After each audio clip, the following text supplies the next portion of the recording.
I'm ChosenArchitect, and this is All the Mods Volcano Block.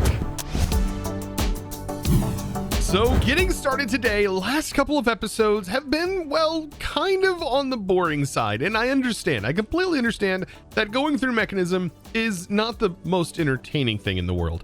However, it is something that I had to do in order to complete this mod pack. Now, today, my plan is to finish up the part of Mechanism that this pack needs in order for you to complete it. And that involves the SPS and just getting the antimatter started and producing.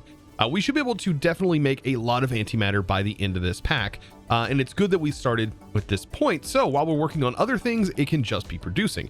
Another thing that I also want to do today is, well, I want to start to refine our build, because at this very point, you guys are probably super confused at what my envision of this build is going to be, and I've not done a great job of explaining what I wanted to do here. So first and foremost, this right here is ultimately how I want to be able to get to my areas, is of course using this place up top to be able to travel back and forth. But currently I don't have a way of traveling back up, which we're going to also be setting up today once we get the build started. Now, SPS, that is the name of the game when it comes to producing antimatter.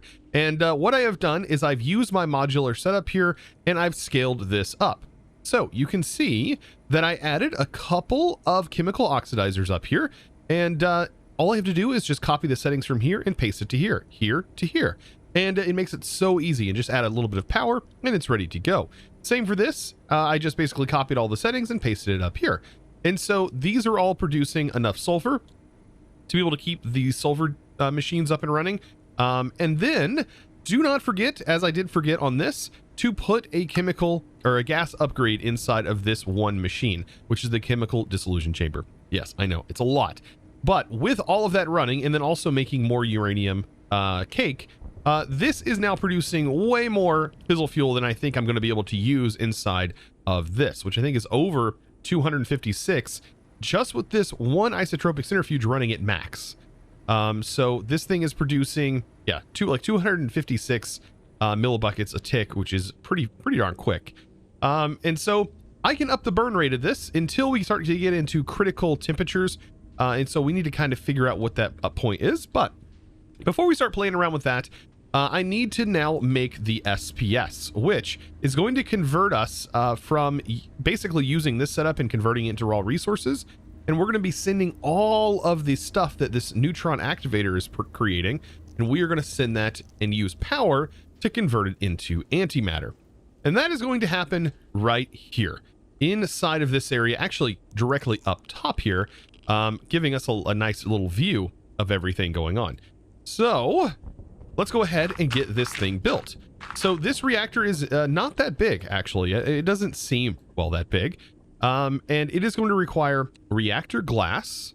So we're going to need a little bit of this. I think it's 123 reactor glass needed for this whole thing. I think it depends on your SPS ports. But we are going to need 3 of these SPS ports.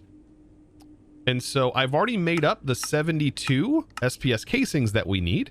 And this requires us to do what we did last episode, which was gather the plutonium and the polonium and plutonium needed in order for this. Of course, you don't really need a whole lot of plutonium. This actually is used to turn back into fissile fuel, and you can definitely get more fissile fuel back out of the polonium pellets if you want to, if you overproduce like I did. However, the polonium pellets, these are super useful. These are used for all kinds of stuff, including the mechanism armor. So that is definitely something to keep in mind. Now, when building this thing, yes, let's go ahead and get this lined out. Now, setting this up isn't too bad. As I was saying, this needs a 3x3, as you can see right here in the middle, and then you just add 3 more on the outside, giving yourself a 5x5 with the corners knocked off. And then everything else just gets surrounded by the SPS casing. So it's going to be just like this on the outside. And the interesting part is with this build, you're going to be building basically the exact same thing on all sides. So you'll have the reactor glass now. We'll go here and then just do the exact same thing where it's a 3x3. And then you build the 2 on the top. And then you build the 3 on the side, and there you go. And then you just rinse and repeat for this whole thing. And you just keep adding this out on the edge. And eventually this entire thing will come together. Now, once all is said is done, you should be able to go ahead and fill the corners in, and this thing is basically complete, as you can see. However, it's not functioning yet because we are going to need the ports that are going to allow us to send power in, send our waste in, and also charge this stuff up. So speaking of charging it up, we need a supercharged coil. And for right now, we'll just have one of them because that should be plenty for this process. And I think on the top here is actually where I'm going to send the waste. And so the waste product is going to be produced up top. And then on the front here, I'm actually going to put the coil, which means I need to get into here to place the coil because it needs to go on the inside. Could you imagine stepping into this thing in real life? That would be horrifying. I would be scared. I wouldn't like the tight spaces. But anyways, supercharged coil, it's in there. And then that is going to be connected here, which we're going to feed power to this.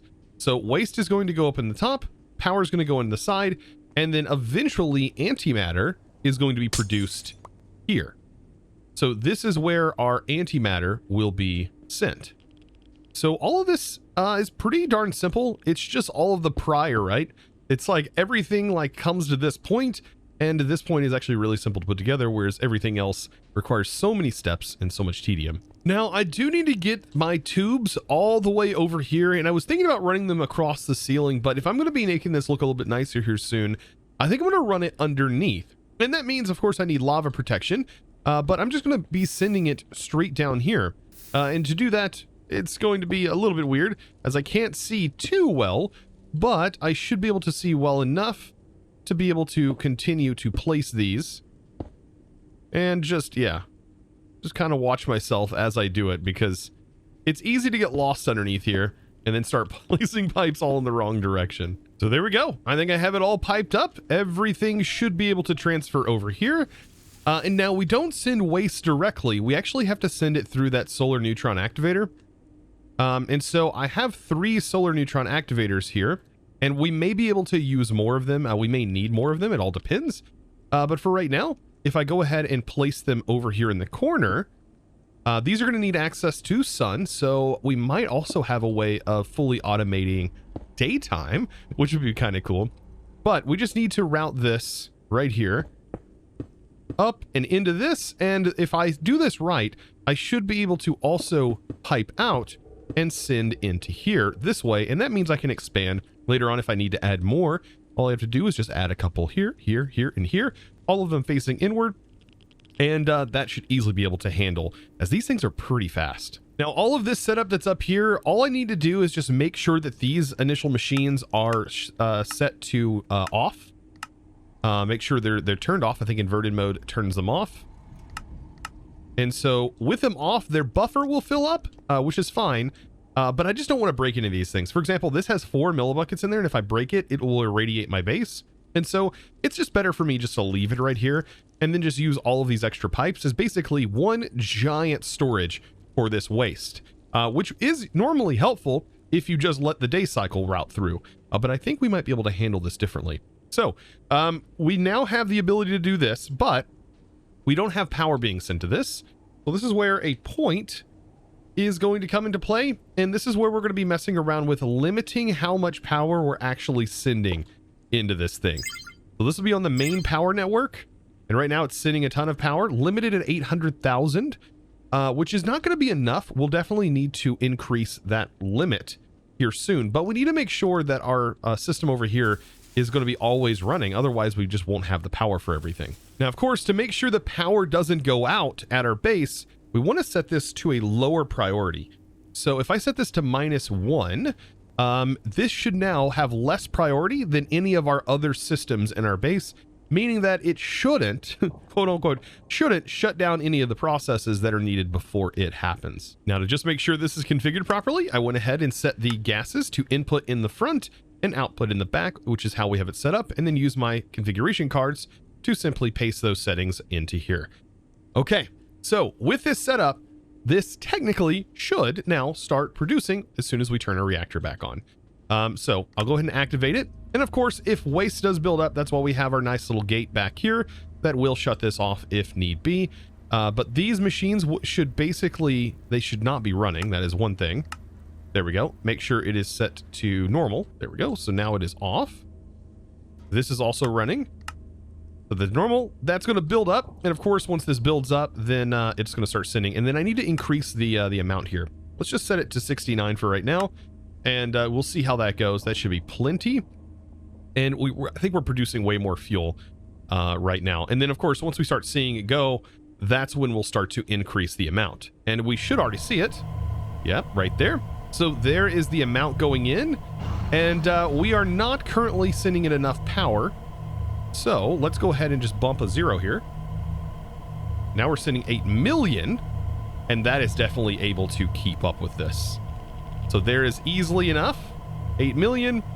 And I believe once this buffer fills up, then it won't be a problem either. But yeah, it is currently actively producing millibuckets of antimatter. Now, the good thing is, well, this is not radioactive. Antimatter isn't. So we can just use a normal tube, place it down, and we're good to go once we set this to extract.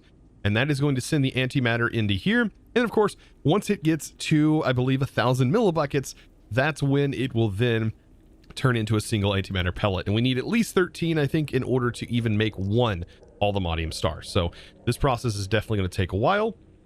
And so let's go ahead and get a point.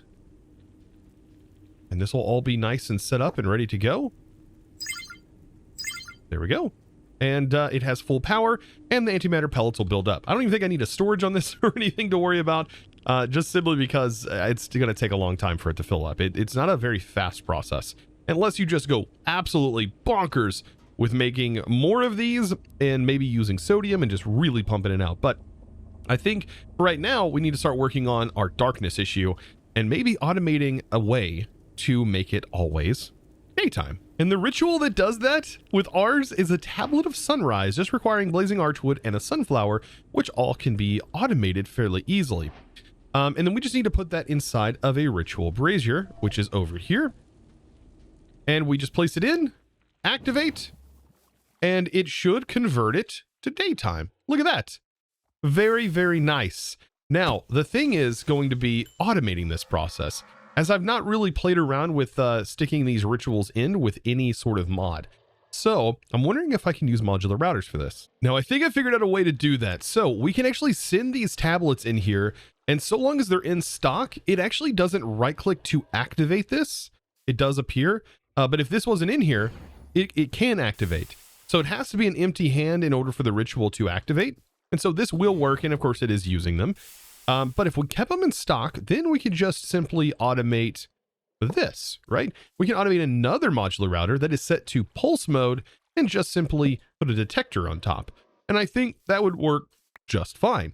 I mean, we could do it the other way around, so long as this actually doesn't deactivate the ritual while it's going on. So there's really only one way to test. I don't think right clicking again deactivates the ritual. So if I change this mode, I really don't know what it was clicking. Oh, it just continues to click them over and over again. So yeah, that's where having this in pulse mode, I think, is going to be the best, the best way to go about this. So I could just keep some of these in stock and it will always maintain it. And then as soon as this changes from night to day, I believe it sends a pulse. Actually, I could be wrong there. Wait, why did it activated? It shouldn't have activated. So I think I found a solution to it after playing around with this a little bit. So I have a daylight detector here set to detect night mode. You just right click to do that. And that will set it to night mode. And this is set to a redstone signal of high that is just activating this. And it will do like 2 or 3 pulses to activate, but it should be fine. And then this over here, I also want to redstone control it because I don't want it to send like multiple tablets in over and over again. So instead, it's set to normal daylight mode, which will send one in when it is daylight because it has a redstone signal that's set to high. And when it goes to night, this does activate, and it is in a very simple, compact area, and it works. It's working. And I don't think it's using 2 tablets per day, but if it is, that might just be something that I'm willing to take for the ease of automation. And so for right now, I think what I'm just going to do is simply put the tablets in there. And just think about this. Each one of these tablets is for each day. So that is several stacks in here that's going to last and it's only going to be used once every full Minecraft day. And that should constantly keep us running at nearly max efficiency on our system over here, always keeping our pressurized tubes empty, which is what we want, and always converting into antimatter. Now back to the fission reactor, we need to start setting up our millibuckets per tick rate, which is going to be our ultimate output, which is going to make, of course, our antimatter generate faster. And our temperature we really need to worry about. Now, going above 1200,000 is going to be, sorry, not 1200, 12,000, yeah, 1,200 K is going to be our meltdown point. So we want to make sure that we maintain this and we don't go too high. So I'm going in increments of 10 and seeing where my temperature changes. And it looks like I can take this pretty high from the looks of things. This temperature, by the way, right now it's in its optimal amount up to 1,000. So we can keep sending this more and more. Because I do believe I am producing more than enough fizzle fuel in order to do this. I think I'm producing, like I said, close to 256. Notice our steam, by the way, building up. So this is something we also need to keep in mind. This is going to happen, and because we don't really have a great way to void this off, we do have to make sure that we turn this back down. I'll turn it back down to 60 for now, and that should clear out the steam. But the way we're going to handle this is by just simply adding more ultimate pressurized tubes. So I'm going to get a couple more of these added in, and that also means more of the reactor ports added. Well, as you can see, I added a few more ports, 3 more to be exact, and I added another trash can just to make sure this was nice and even. And this right here is outputting just steam. Now, man, if it wasn't for this water setup, this would not be possible. This would be very, very hard to achieve with a very simple setup here. So let's set this back to 130. And if we look now, this is maintaining, but we're up to 800, so we need to keep that in mind as we continue to bump this up. We don't want to overstep our critical point. Let's just do 160. And there we go. We are very close to that 1,000 mark. Let's continue to go. Let's try 170. And as you can see, we're getting very, very close. 180. And we're not running into water issues or steam issues.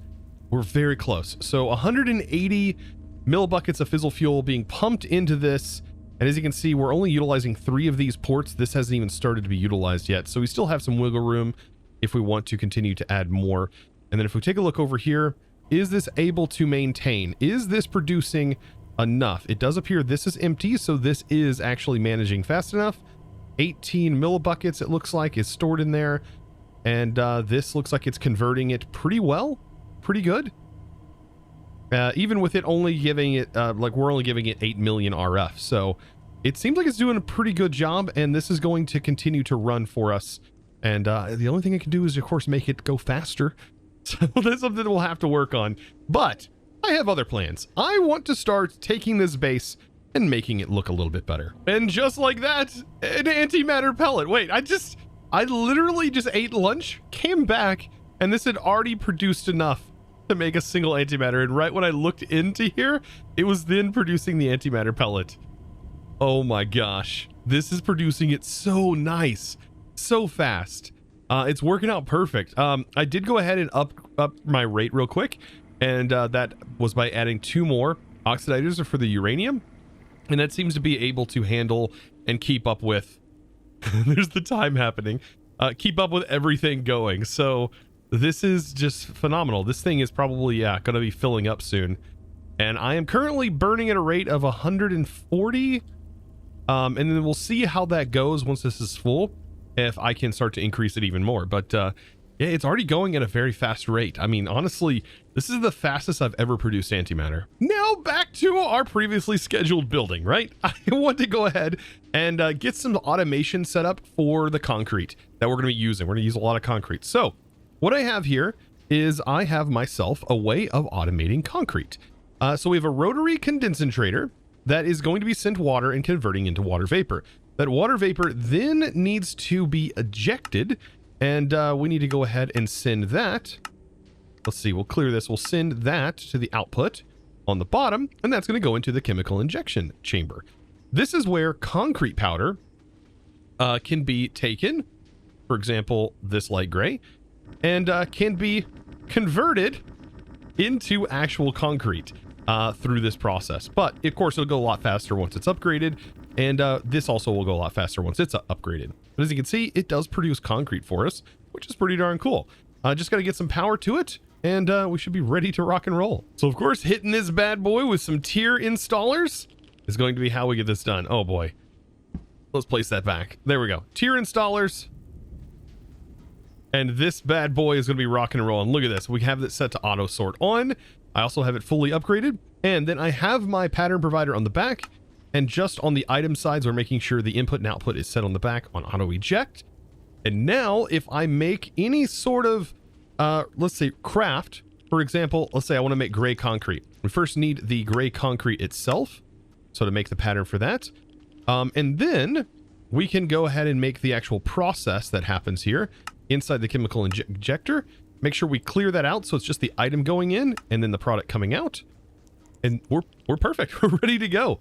Of course, I think the only speed factor is going to be just how much we put into the pattern itself. We should probably do like 64. But for right now, this is going to work just to kind of demonstrate. I put this in.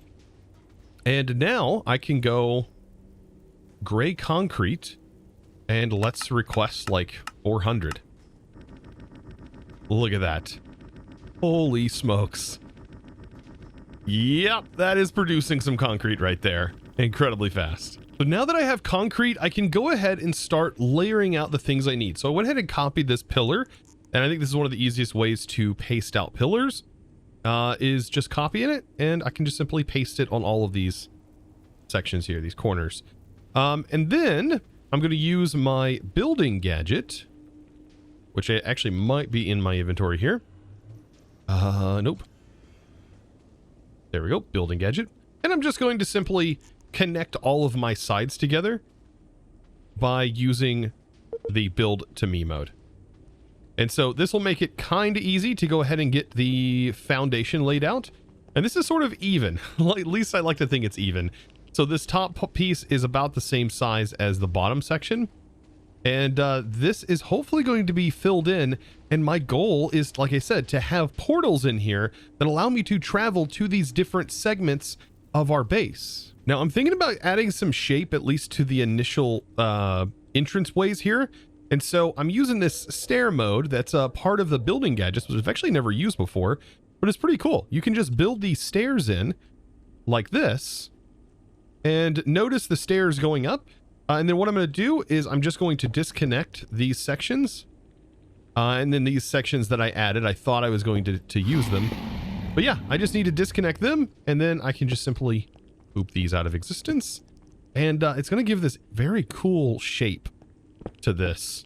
Like sort of a V that's leading down to the ultimate area. Now, of course, I wanted this whole area out here. I wanted these to basically contain these blocks right here. These are called Skyweave, but I just think it's going to be absolutely unpractical to have our entire area set up with these.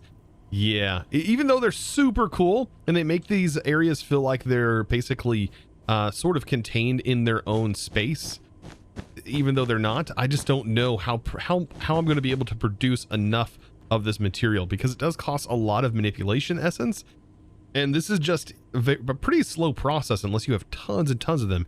And then including the automation of the actual mage bloom, it's not easily done because you cannot right-click harvest in this pack for some reason. So I think at this current point, what I'm going to do is I'm just going to start the production of this.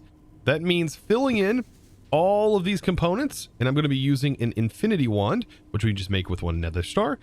And I should be able to start filling this in, getting ourselves a very dark background. Because of course our central location is where I ultimately want to be teleporting to. And of course we're going to be using the portals for that. But for right now, I just need to go ahead and get these areas enclosed. And it is going to take a large amount of gray concrete to do this. Now the overall design is really starting to kind of come into play. I've got everything sort of set up here. And you can see I'm going with this gray, same pattern that we have up top. And this actually works out in multiple different ways. But as you can see right here, it does look a lot better than just a solid flat wall. Having these gray corners really help make this kind of stick out. But the majority of this area, right, is the idea is when we teleport in here, we're not going to really see much of the border, just simply the interior parts that I actually want to see. And that's what I'm really going with, to be fair. Now, on these cables, I do want to still cover them up. And to do that, I'm just using these cable facades. And they just work so nice. You can just place them right on the outside of the cable, and this makes it just look so clean. And yes, I can break this cable, for example, and I can go ahead and have it running through where it looks like it's just popping right out. And then, of course, I need to do the gray cables as well. And this will make it look so as if these don't exist right here, for example. Of course, I still have this in the way, which I need to eventually move. But yeah, I wish there was an easier way to like place the cables on the side of a cable, like for example, into this wall without me needing to do anything fancy here. Without needing to break the cable. That would definitely be nice. But yeah, for right now, I'll just have to deal with what I have. I will say though, to add to all of this, like, man, Applied Energistics does do the facades a little bit better than Refined Storage. Like, look how smooth that transition is on these. It doesn't look so smooth on the transition with Refined Storage, I will say. Usually you end up with some sort of lighting issue that tends to happen with the Refined Storage cables, but these, you wouldn't even know they're there. Now, right now I'm doing the thing that I wanted to do, which is get the portal set up so we can teleport back and forth into our different areas.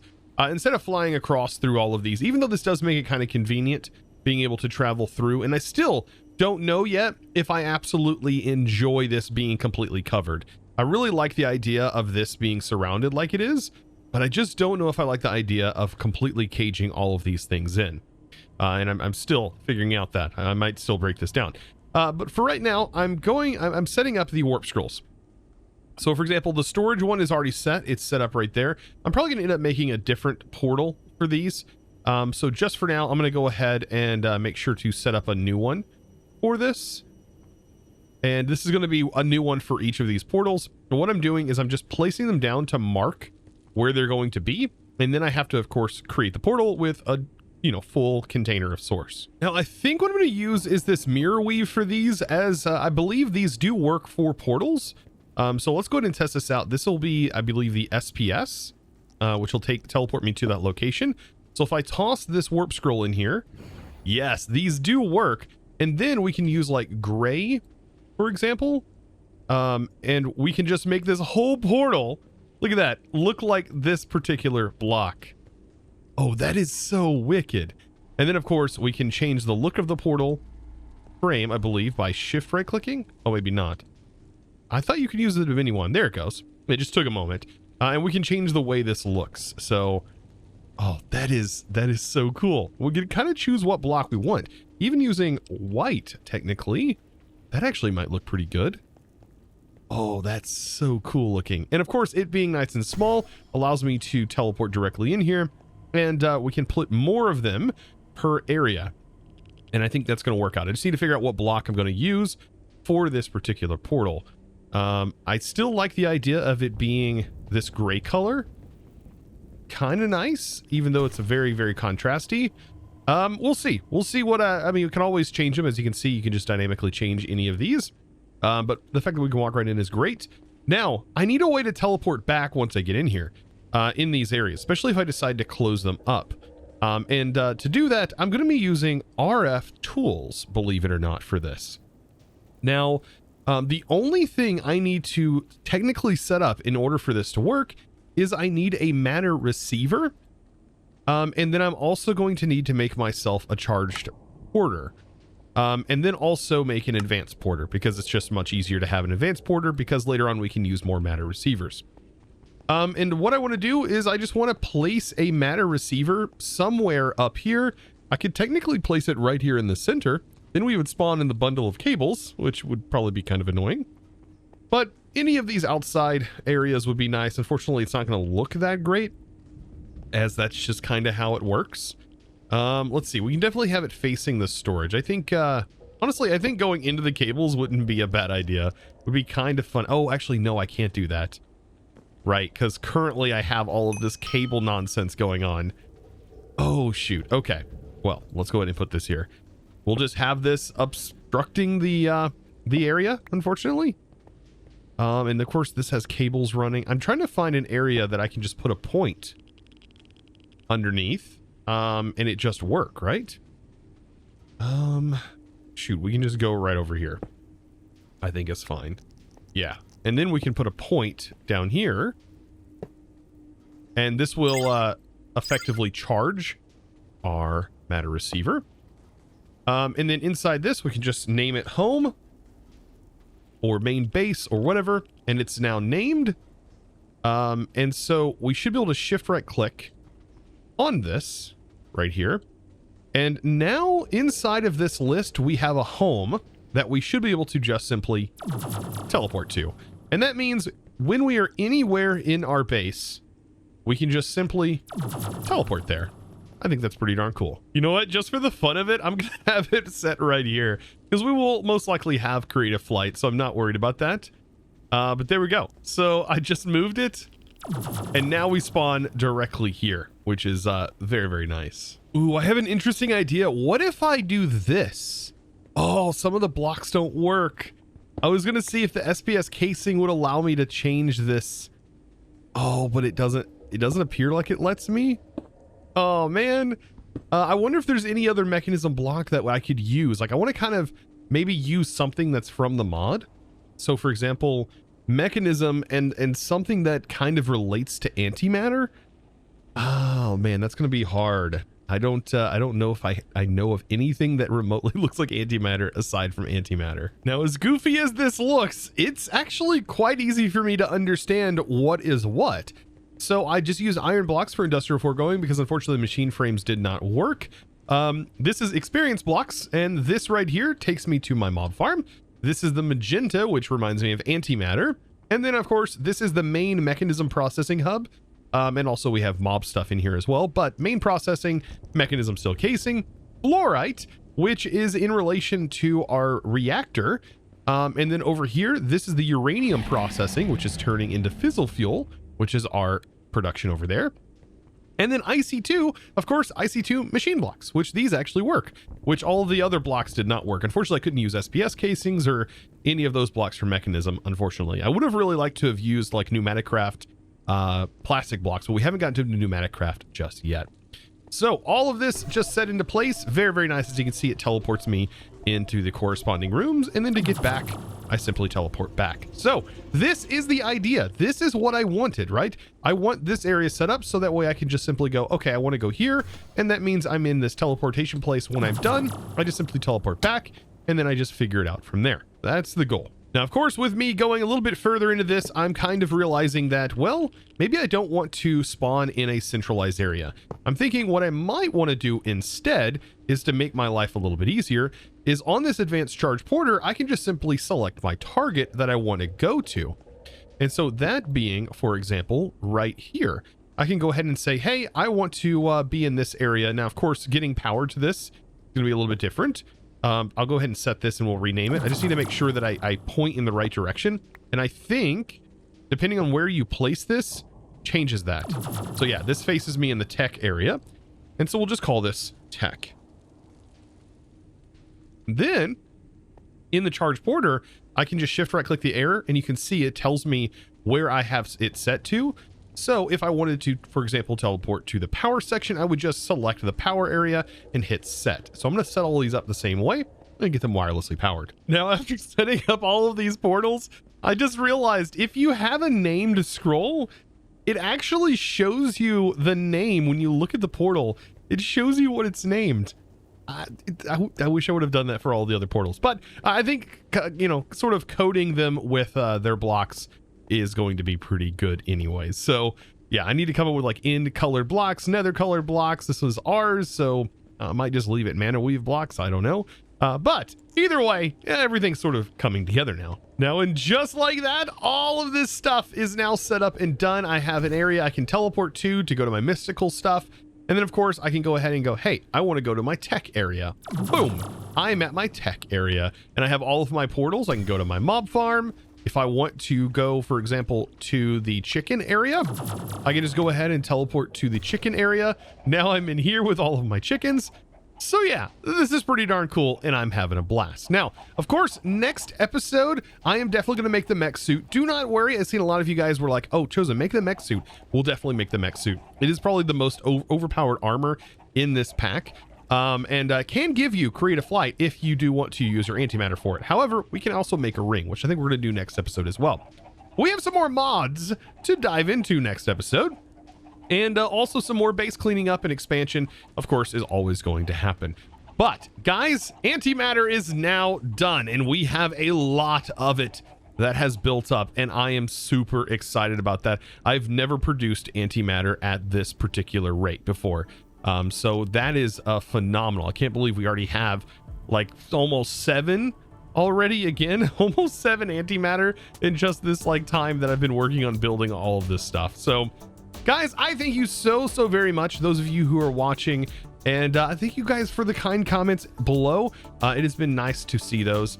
Of course, all of you who have clicked that like button and also clicked that subscribe button thus far in this series. I thank you so very much. And now it is time to thank the amazing supporter of today's video as well. And that huge thanks goes out to Zug. Thank you so much for your amazing support, by the way, over on the Discord, becoming a Discord premium member and supporting in one of the best ways possible, and also gaining access to our amazing supporter servers, which, as of the time of this video, we still do have our Volcano Block server open. We have a lot of people who are still progressing over there. And also, you guys just voted, those who are a supporter of Redstone or higher, or Engineer and higher on the Patreon, just got to vote for the next server, and you guys did it. You guys voted for Sky Factory 4 Prestige mode, which is going to be pretty fun. I think it's like the 3rd time we've actually had this server up. So hope to see you guys over there, and I thank you guys so much for watching. I'll see you in the next one. And as always, yet again, thanks for watching. Bye.